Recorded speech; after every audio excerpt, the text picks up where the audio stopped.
También es importante con relación a este tema de las calificadoras de riesgo, el tema de la solvencia del sector externo, de nuestra cuenta fiscal. Eh, no hay duda de que ellos tienen que estar muy preocupados con el hecho de que la baja de los ingresos de turismo va a ser muy sensible en este año 2000, 2020 y que sin lugar a dudas sin el turismo nuestra estructura económica no podría mantener finanzas externas equilibradas. Necesitaríamos unos influjos muy fuertes de inversión extranjera directa todos los años, que quizás en esta coyuntura llena de incertidumbre que arropa la economía mundial, eh, quizás no están disponibles para venir en la magnitud que necesitaría nuestro país para compensar la baja del turismo. Pero hay algunas variables y algunas indicaciones que han señalado las autoridades del gobierno y del Banco Central que debemos resaltar porque van en una dirección también con nota optimista y que apunta que aunque algunos sectores tienden a resentirse, otros de alguna u otra manera, y esa es la belleza de esta economía tan diversificada, salen en defensa de la actividad económica y compensan aunque sea parcialmente. Lo que ha estado pasando con las remesas, según los datos que publica el Banco Central, es realmente extraordinario. O sea, en septiembre del 2019, según el Banco Central, recibimos 567 millones de dólares de remesas. Pero en septiembre de este año recibimos 777 millones, un incremento de 37%. Eso realmente es una dinámica sumamente intensa y contribuye a mejorar el déficit de la cuenta corriente de la balanza de pago de manera significativa. Cuando uno toma los primeros 9 meses del año, en el 2019 recibimos 5.293 millones de dólares y este año, en ese mismo periodo, 5.850. Es un incremento de 557 millones de dólares que, aunque podría representar cerca del 15% de la baja de los ingresos del turismo, sin lugar a duda, es un aporte y es algo que debemos destacar. Algo también que podemos mostrar es que, aunque las exportaciones de bienes tradicionales nacionales, dejando el sector de metales fuera, ha sufrido ligeramente en el año 2019. Las exportaciones de oro y plata y otros metales han subido de manera significativa. Por ejemplo, en las exportaciones de oro apunta a un crecimiento a agosto de este año del orden del 12%, a pesar de que los volúmenes exportados cayeron debido a paras técnicas que tuvo que hacer la empresa Barrick Gold en un momento para mantenimiento. Esto, sin lugar a duda, mejora las perspectivas externas del país, pues estamos teniendo que cuando usted consolida todo, las exportaciones de enero a agosto totales del país, las nacionales, o sea, las que no son de zona franca, subieron en casi un 1%. Esto no se ha dado en la mayoría de los países del mundo. Y en parte ha sido motivado por el hecho de que el oro se ha convertido en una de las fuentes principales de generación de divisas y de exportaciones de la economía dominicana, luego de la enorme inversión que hizo Barrick Gold y Goldcorp, que fue adquirida recientemente por la empresa norteamericana, Newport, creo, que ha significado un empuje fundamental para la minería, pero también para el sector externo. O sea que estamos viendo en el ámbito del sector externo también algunos comportamientos interesantes. Vimos al presidente del Grupo Punta Cana plantear también que para el mes de noviembre el Aeropuerto Internacional de Punta Cana está previendo la llegada de unos 94 vuelos charters con turistas y esto, sin lugar a dudas, también es muy buena noticia. Nosotros pensamos también que el reporte que acaba de salir que han hecho United Airlines, encomendado por United Airlines, con el Departamento de Defensa de los Estados Unidos, que hicieron un análisis de la posibilidad de contagiarse en vuelos si usted está usando la mascarilla, es prácticamente inexistente, o sea, 0.003%. Eso podría, si eso se masifica bien y se monta en paralelo con una campaña internacional, podría, conjuntamente con la baja incidencia que ha tenido el coronavirus en la zona este del país, en la zona turística, podría crear las condiciones para que lo que ha estado planteando el ministro de Turismo, de que podríamos tener ocupaciones del 40 o el 50% a final de año, entonces pinta un panorama de cambio en el sector turismo más promisorio. Y en consecuencia, es una buena noticia y apunta a que el sector externo, al igual que las cuentas fiscales, comienzan a reaccionar en la dirección correcta para hacer frente a este choque tan fuerte, pero gracias a Dios transitorio, que ha sufrido nuestra economía. Hay otra variable que me parece a mí que los técnicos del gobierno deberían observar y ponderar en sus negociaciones con las calificadoras de riesgo, con los organismos multilaterales de financiamiento. Y es una data que publica mensualmente la Dirección General de Impuestos Internos, que son las ventas de las empresas. Si usted analiza ventas de las empresas por sectores, que ya están publicadas hasta el mes de agosto, y esas son ventas que reflejan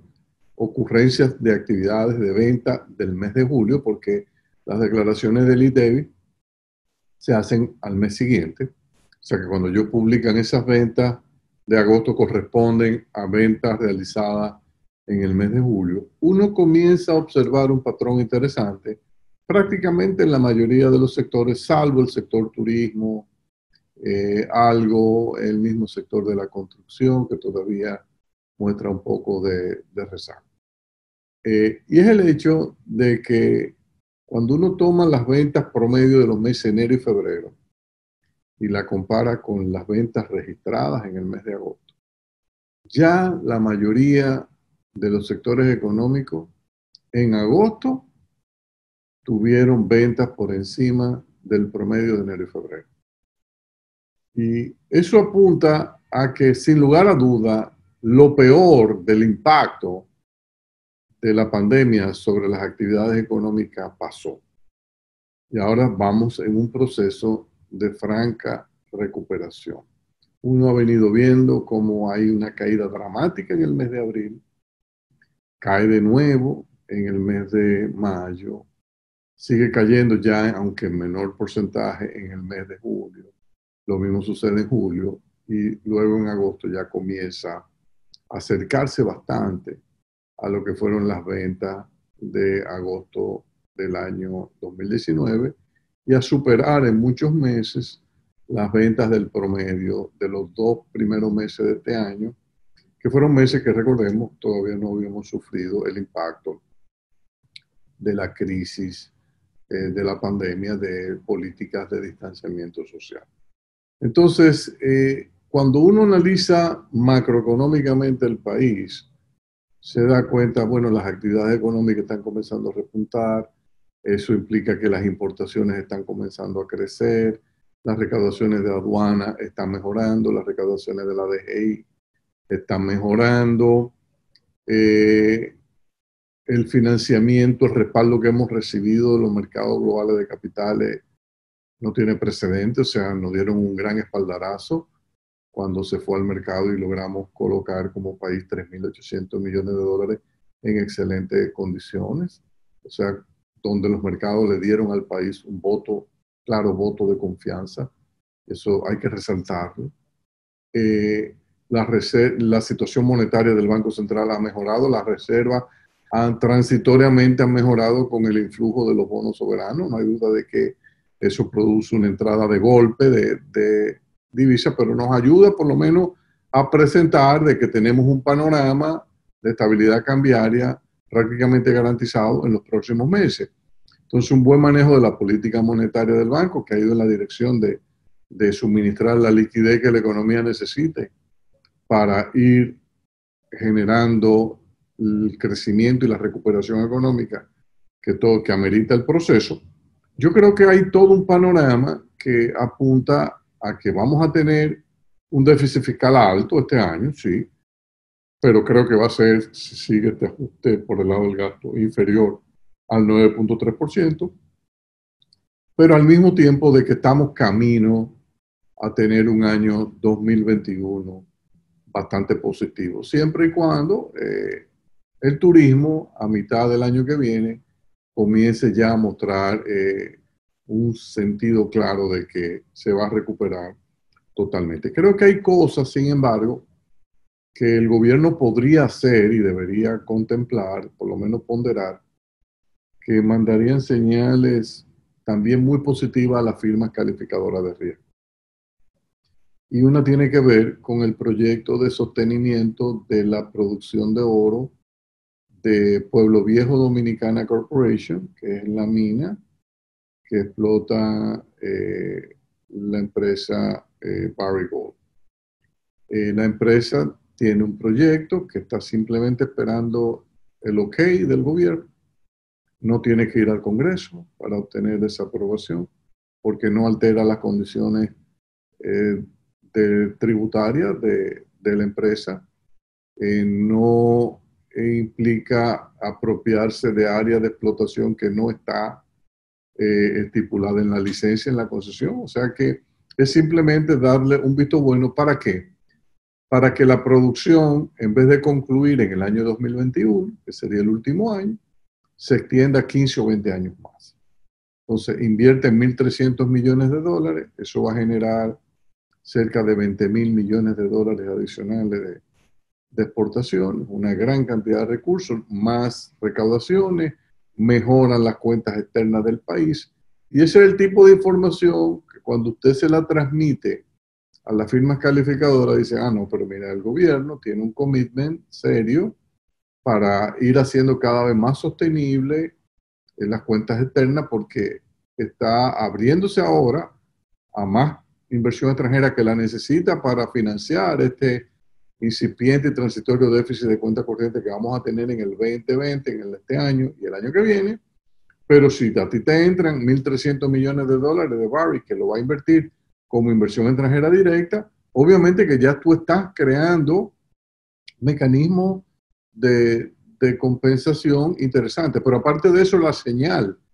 que el gobierno estaría enviando a los mercados globales y al mundo minero es muy positivo porque estaría diciendo, mira, Dominicana sigue en el mapa minero y tiene intención de seguir siendo un jugador fundamental. En consecuencia, no solo para la explotación de oro, estamos abiertos para todo lo que es minería sostenible y socialmente responsable. Entonces yo creo que esa es una señal que las autoridades del gobierno deben contemplar. No tenemos información de qué es lo que ha pasado. Esto nosotros pensamos que se iba a aprobar en la pasada administración. No se aprobó, lamentablemente no se aprobó. Ojalá que ya sea a través de una resolución del Ministerio de Energía y Minas, de algún decreto del Poder Ejecutivo, de lo que se necesite, esto se anuncie lo antes posible. Este es el tipo de noticia que el equipo de Hacienda debería convencer al Poder Ejecutivo que puede contribuir a que las firmas calificadoras de riesgo nos den un voto de confianza. Y nosotros necesitamos ese voto de confianza para no entorpecer el proceso de obtención de recursos que nosotros queremos recibir el año que viene para financiar las actividades económicas. En ese sentido, este tipo de noticias también sería muy bien visto por el gobierno de los Estados Unidos, que recientemente, esta semana que pasó también, se comprometió a través de la Corporación Internacional del Financiamiento Internacional para el Desarrollo, que firmaron para abrirle una ventanilla al país de hasta 2.000 millones de dólares para financiar proyectos en el área de la energía, del turismo y de la infraestructura. Yo pienso que Estados Unidos ahí nos ha dado un respaldo importante, lo están dando en algunos países de la región donde Estados Unidos tiene interés de que se sepa que están presentes, que esto no es una región que va a estar únicamente abierta a la asistencia financiera que pueda proveer China, sino que Estados Unidos reclama su espacio de influencia que siempre ha tenido en la región y que va a habilitar estas ventanillas para financiamiento de proyectos que tienen un impacto considerable para mejorar la competitividad y la productividad de nuestra economía. Yo creo que si usted hace este anuncio de que se autoriza a Barrick a comenzar a traer nueva inversión extranjera para sostener la producción de oro en los próximos años en la vecindad de 1 millón de onzas al año, yo pienso que esto que ha anunciado el gobierno de Estados Unidos y que se firmó esta semana entre los dos gobiernos de la disponibilidad de financiamiento cobra todavía mucho más importancia. Recordemos que el grueso de los inversionistas de Barrick en el fondo son inversionistas procedentes de Estados Unidos y si nosotros tenemos realmente interés, intención de intensificar nuestras relaciones con Estados Unidos, no hay mejor demostración de voluntad en esa dirección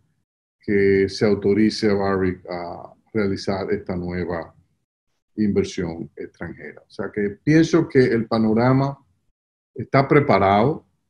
para que el gobierno tenga éxito en sus discusiones con las calificadoras de riesgo y el objetivo debe ser obtener un voto de confianza que nos permita sostener la calificación de riesgo que hoy tenemos, que las perspectivas negativas la logremos cambiar posiblemente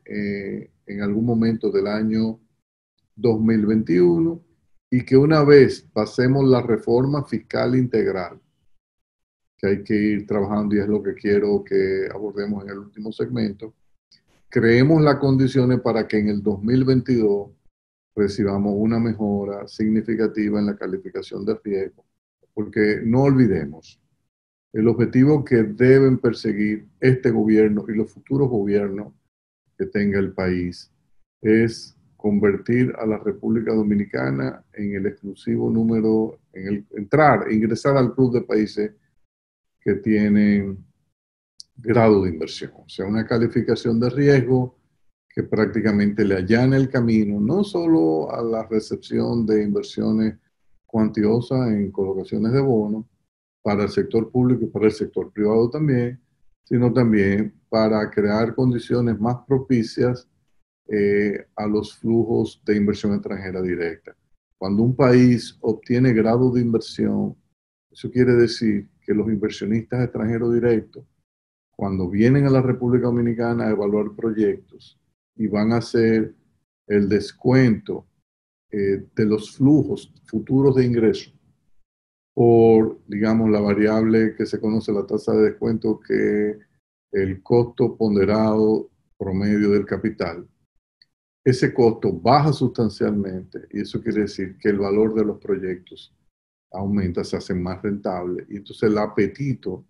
por invertir en un país como República Dominicana aumentaría considerablemente. Esa es la meta que deberíamos perseguir para seguir contribuyendo a que nuestra economía crezca al 6-7%, pueda seguir reduciendo la pobreza, mejorando la equidad distributiva y que pueda seguir brillando en la América Latina como lo ha hecho en los últimos años y ha sido hasta cierto punto la economía más exitosa de la región y mejor vista por los mercados internacionales por su excelente desempeño macroeconómico, que ha sido lamentablemente castigado por esta pandemia, pero esperemos que esta pandemia va a ceder terreno el año que viene y nos va a permitir recuperar. Vamos a hacer una pausa.